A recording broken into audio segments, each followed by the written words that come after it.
Hello everybody and welcome back to Rebellious Menstruation. If you are a fan of horror manga, then there is no doubt that you have come across the works of prolific Japanese artist Junji Ito. Ito has a very distinctive style, is almost entirely black and white, and uses it to create eerie images with characters that appear devoid of life. Colour in these is primarily used as either cover pages or stuff like this. So like the cover pages, and then the rest is in this black and white. Character faces tend to have minimal shading, tend to have white and pale skin with realistically detailed features, and never have any blushing in their cheeks. The plain face provides an excellent contrast for details that are drawn on and out, and emphasizes the unnatural elements that are present in these stories. Ito's manga is incredibly intricate, which is another prominent feature of his artistic style, which makes heavy use of lines to demonstrate texture, so that all of the gory elements are shaded with a variety of lines to imply different squishy, drippy, and unimaginably disgusting textures, which are rendered in highly visceral details. For human and humanoid characters, there is a strong element of body horror, which is a subgenre of horror that intentionally showcases grotesque or physiologically disturbing violations of the human body. Classic Western body horror often includes humans transforming into monsters or zombies. Ito's aesthetic of vividly detailed art style and thematic, creatively bizarre narratives about the nature of humanity and a sense of inevitable doom combines with cleverly designed monsters and twisted humanoid it combines this twisted humanoid body horror to create these types of works. My favourite is Uzumaki here, which is Japanese word for spiral, and this was originally serialized in Big Spirit comic books between 1998 and 1999.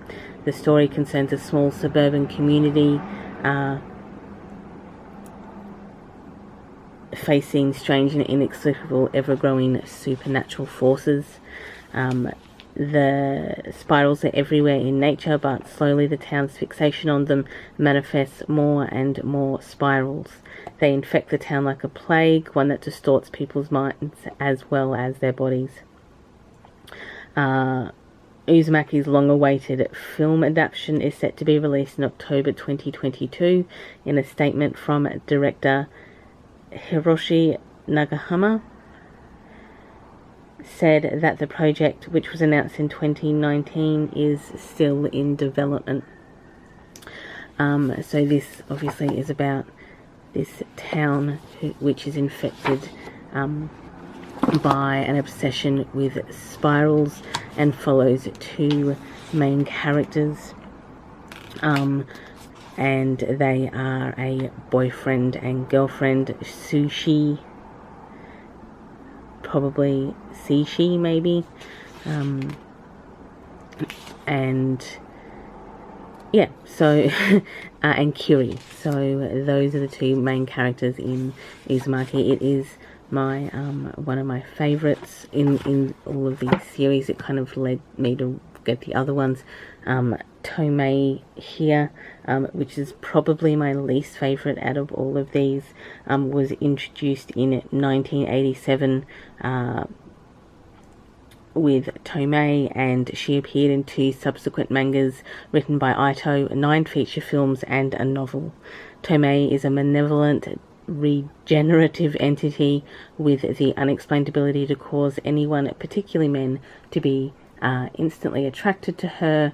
However, this inevitably leads to violence, generally resulting in the murder of Tomei,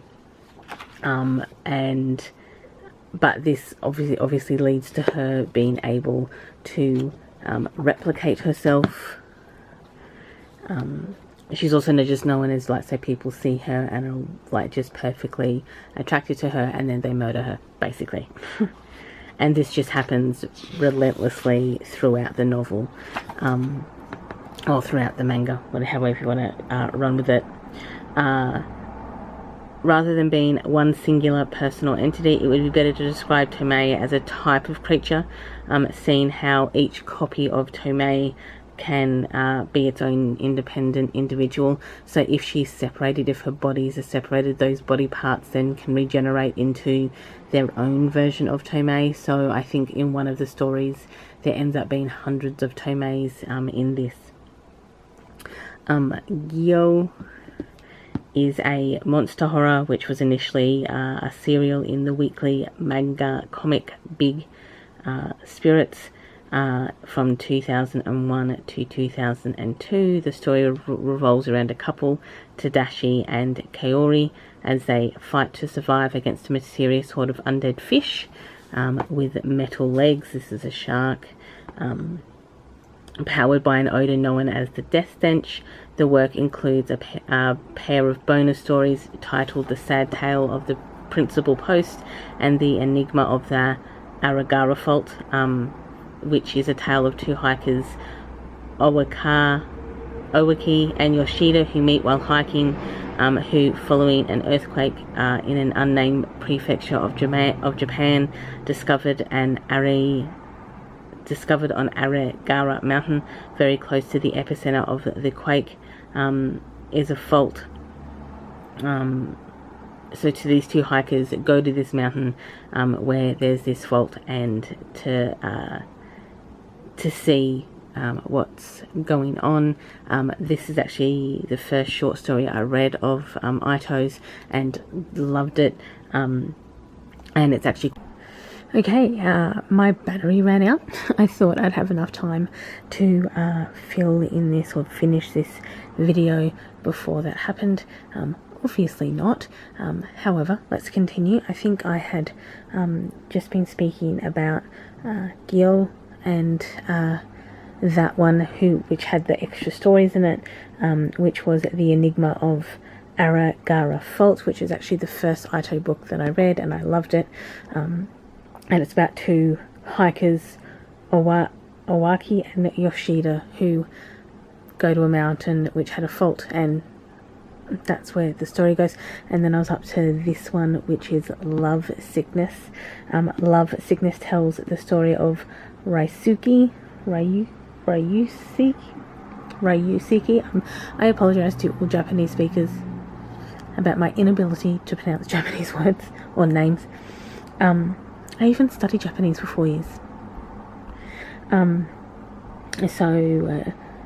Ryusuke returns to the town that he had once lived in, and him and his parents moved back there. A lot of the people in these stories are like late teenagers, so probably between 16 and 20.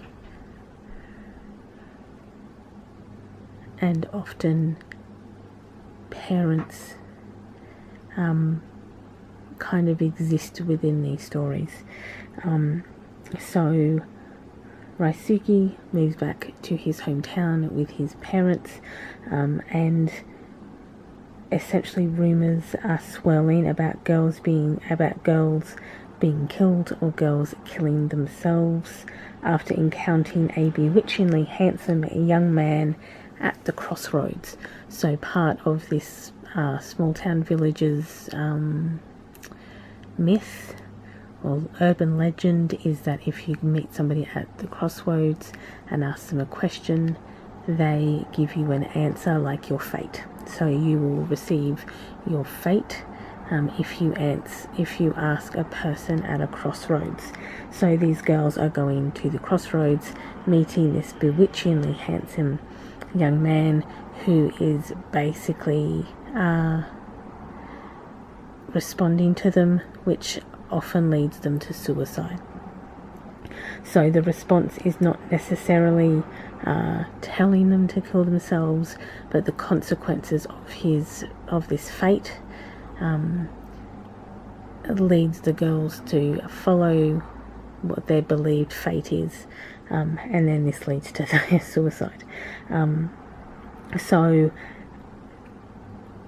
harbouring his own secret from the time spent in this town in his youth, Ryosuke attempts to capture the beautiful boy and close the case, but, and this is Lovesickness is basically that, so it's kind of a collection of stories about this, and it also includes the strange Hiki Azuri siblings and the Rib woman, which kind of, you know, works into this love sickness type of crossroads fate urban legend, I guess.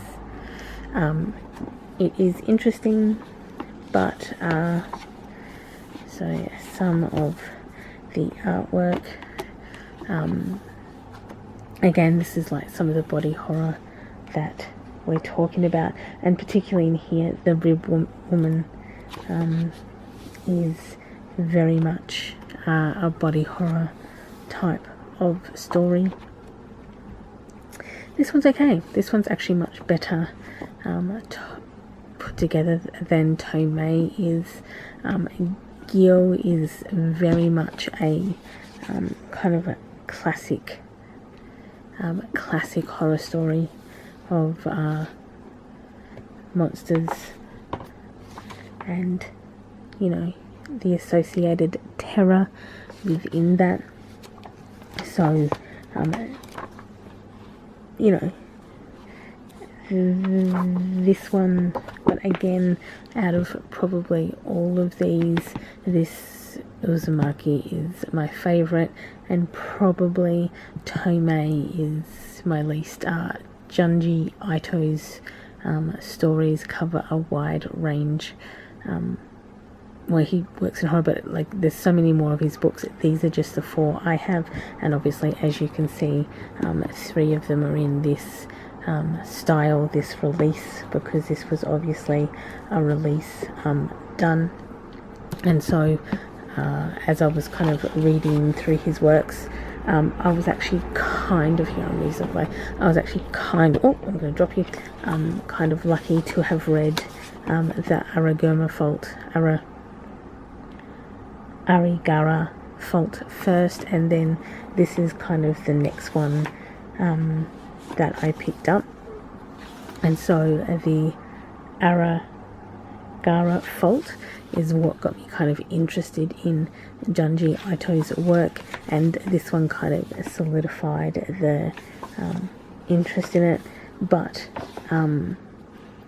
when I picked up Tomei, Gyo and Lovesickness, I wasn't as impressed with his work. So I'm not keeping all of these, obviously. If you live in Brisbane and would like to take some of Junji Ito's manga novels, you can. My email address is below, and shoot me an email within the next 7 days of this review coming out, and I will organise a way to get these to you. Thank you for watching. Enjoy your morning, afternoon or evening, depending, of course, where you are in the day, and I will catch up with you all in the next video. Bye everyone.